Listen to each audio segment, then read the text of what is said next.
Hello everyone, this is your political science class. तो हम 11th class के 5th chapter legislature यानी कि विधायिका चैप्टर की स्टडी कर रहे हैं, जिसमें हम लोगों ने ये जाना कि विधायिका को ही पार्लियामेंट या संसद कहा जाता है। जिसमें हम लोगों ने ये देखा कि हमें संसद की आवश्यकता क्यों है और संसद के सदनों के बारे में जाना, जिसमें हम लोगों ने लोकसभा के बारे में स्टडी कर लिया है कि लोकसभा क्या है और उसके क्या क्या कार्य हैं। तो अब हम लोग इस क्लास में राज्यसभा के बारे में जानेंगे कि राज्यसभा जो है वो उच्च सदन या अपर हाउस होता है और इसे हाउस ऑफ स्टेट भी कहा जाता है। तो राज्यसभा के जो टोटल मेंबर होते हैं, मैक्सिमम जो इतने मेंबर होते हैं वो होते हैं 250, जिसमें 238 जो मेंबर्स होते हैं वो राज्य और केंद्र शासित प्रदेशों के सदस्य होते हैं और जो 12 जो मेंबर होते हैं वो राष्ट्रपति के द्वारा नॉमिनेट किए जाते हैं। तो प्रेजेंट टाइम में हम लोग देखेंगे कि जो राज्यसभा में जो टोटल मेंबर है वो 245 है, यानी कि 233 जो मेंबर्स हैं वो स्टेट और इंडियन टेरिटोरी के सदस्य हैं और जो 12 है वो राष्ट्रपति के द्वारा नॉमिनेट किए गए हैं। और ये जो राष्ट्रपति के द्वारा जो ये 12 सदस्य नॉमिनेट किए जाते हैं ये काफ़ी सीनियर और काफ़ी एक्सपीरियंस्ड भी होते हैं, जो कि लिटरेचर, आर्ट्स, साइंस और सोशल सर्विस से रिलेटेड होते हैं, यानी कि उस क्षेत्र से वो आते हैं। अब हम लोगों को ये जानना है कि राज्यसभा के सदस्य बनने के लिए क्या क्या क्वालिफ़िकेशंस होनी चाहिए। तो यहाँ पर हम लोग देख रहे हैं कि जो क्वालिफ़िकेशन होनी चाहिए वो है, पहला जो है भारत का नागरिक हो। सेकंड हम लोग यहाँ पर देख रहे हैं कि जो उसकी एज होनी चाहिए वो 30 ईयर्स से अधिक होनी चाहिए। फिर नेक्स्ट हम लोग यहाँ पर देख रहे हैं कि वो किसी भी गवर्नमेंट पोस्ट पर नहीं होना चाहिए। और यहाँ पर लास्ट हम लोग देख रहे हैं कि वो कोर्ट द्वारा किसी भी प्रकार का क्रिमिनल घोषित ना किया गया हो। तो ये योग्यता होनी चाहिए, तभी कोई भी जो व्यक्ति होता है वो राज्यसभा का सदस्य बन सकता है। उसके बाद अब हम लोग देखेंगे कि राज्यसभा का जो टर्म या कार्यकाल कितने दिनों का होता है। तो यहाँ पर हम लोग देख रहे हैं कि जो राज्यसभा होता है वो एक स्थायी सदन होता है, यानी कि परमानेंट हाउस होता है और यह लोकसभा की तरह भंग नहीं होता है। और इनके जो सदस्य होते हैं वो भी एक साथ नहीं चुने जाते हैं। और यहाँ पर हम लोग देखेंगे कि हर 2 साल में 1/3 मेंबर जो होते हैं वो रिटायर होते हैं और उनकी जगह पर नए मेंबर चुने जाते हैं। और इनके जो सदस्यों का टर्म होता है वो होता है 6 ईयर्स का। उसके बाद हम लोग देखेंगे कि जो भारत के जो वाइस प्रेसिडेंट होते हैं वो राज्यसभा के एक्स ऑफिशियो चेयरमैन होते हैं, जो कि राज्यसभा को क्या करते हैं, कंट्रोल करने का काम भी करते हैं। तो प्रेजेंट टाइम में जो हमारे भारत के जो वाइस प्रेसिडेंट है वेंकैया नायडू, वो इस समय राज्यसभा के एक्स ऑफिशियो चेयरमैन हैं और जो राज्यसभा के बैठकों की क्या करते हैं, अध्यक्षता करते हैं।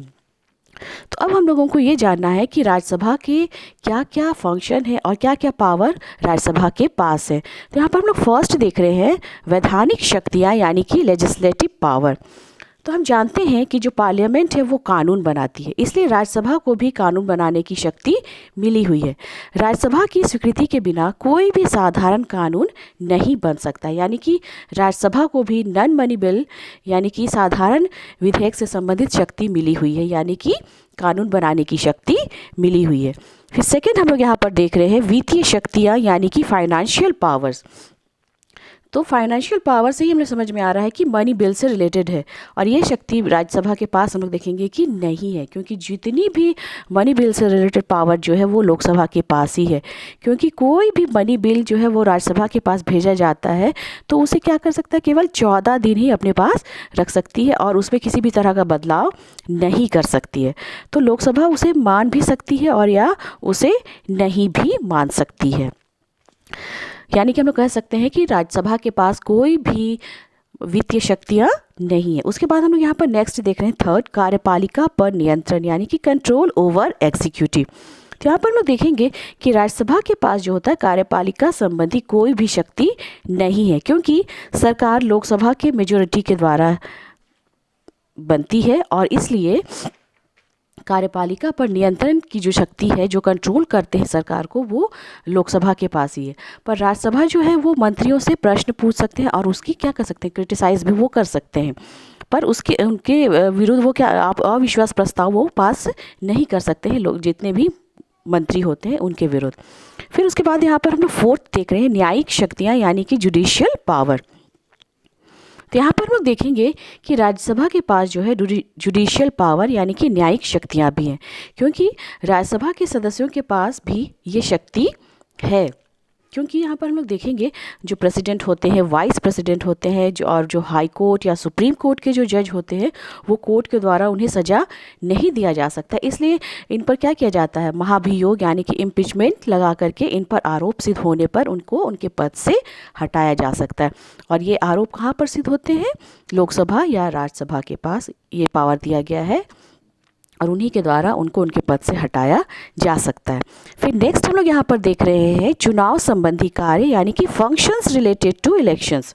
तो यहाँ पर हम लोग देखेंगे राज्यसभा के पास राज्यसभा के जो मेंबर होते हैं अपने सदस्यों में से ही क्या करती है, वो एक्स ऑफिशियो ऑफिसर यानी कि उपसभापति को चुनती है और जो प्रेसिडेंट और वाइस प्रेसिडेंट के चुनाव में भी क्या करती है, भाग लेती है।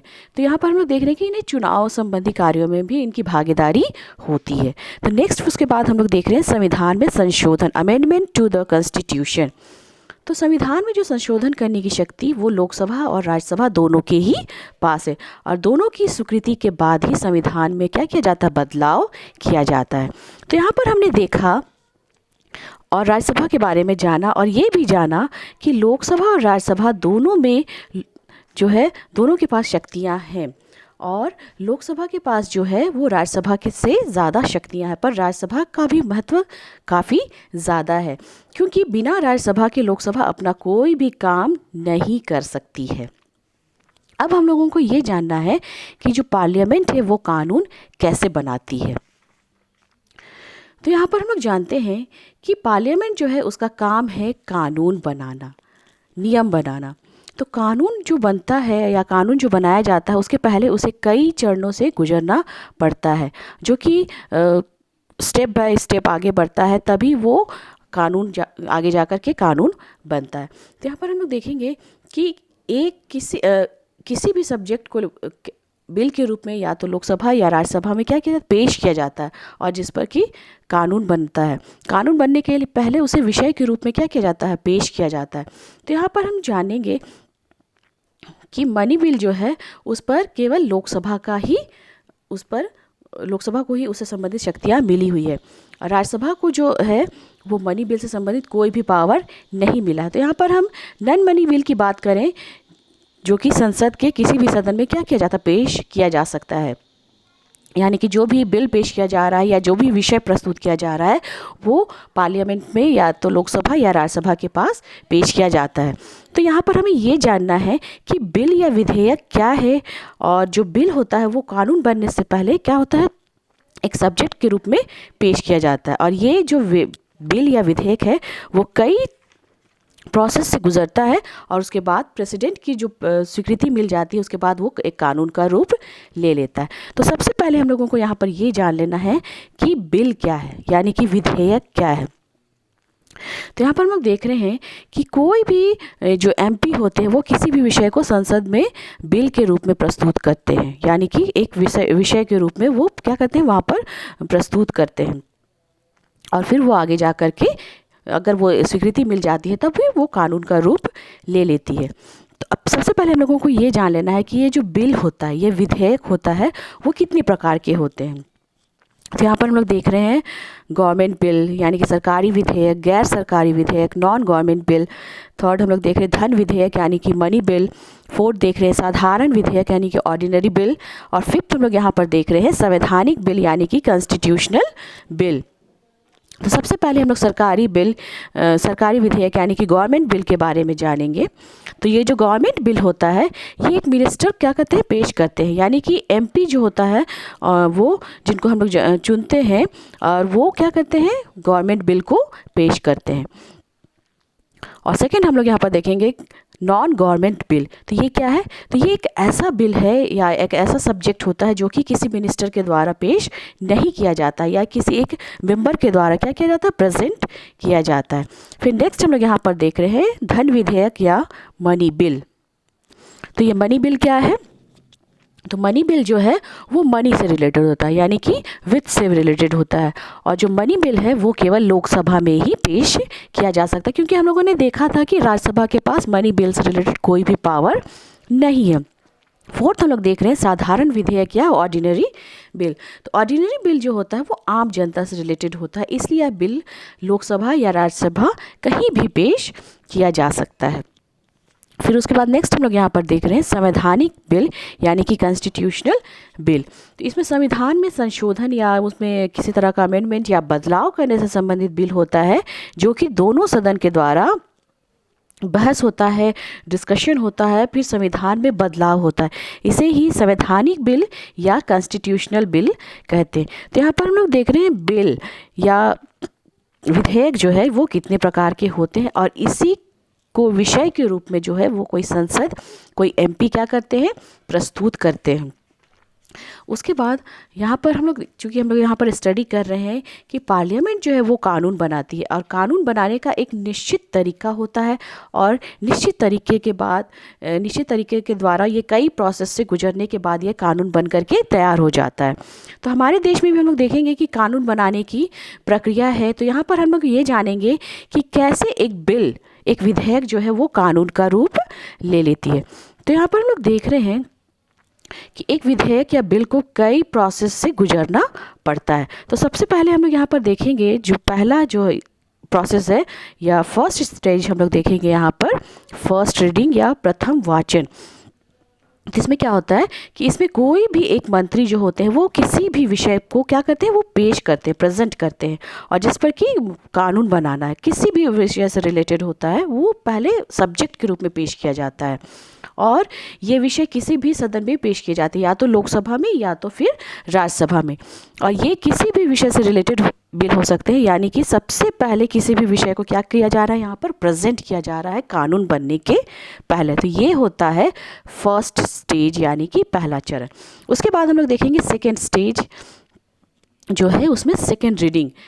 तो इसमें ये होता है कि जिस विषय को प्रस्तुत किया जाता है उस, और यदि इस विषय पर क्या हो रहा है कि अगर कोई संसद असहमति है, कोई सहमति नहीं दे रहा है, तो संसद इस विषय पर क्या करेगी, चर्चा नहीं करेगी। और यदि एक्सेप्ट भी कर लेती है, और यदि अगर असहमति है तो इस पर चर्चा नहीं हो रही है, और यदि इसको एक्सेप्ट कर लिया गया है तो ये पार्लियामेंट जो है इस विषय पर क्या करेगी, डिस्कशन करेगी, चर्चा करेगी।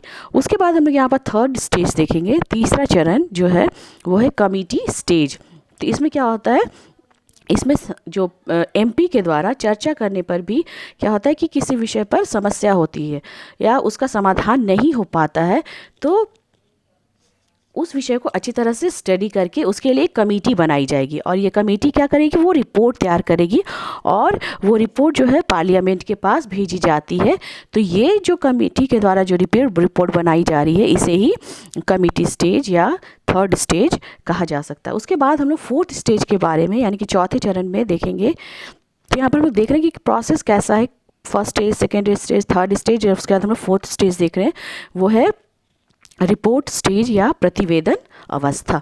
इसमें क्या होता है, इसमें कमेटी के द्वारा जो रिपोर्ट भेजा जाता है उसको भेजने के बाद इस पर क्या किया जा रहा है, विचार किया जा रहा है, और फिर इस पर चर्चा भी किया जाता है, फिर इस पर मतदान कराए जाते हैं, वोटिंग होता है, और यदि इस रिपोर्ट पर मेजॉरिटी मिल जाती है तो यह बिल क्या हो जाता है, पास समझा जाता है, और यदि मेजॉरिटी नहीं मिली तो रद्द भी हो सकती है।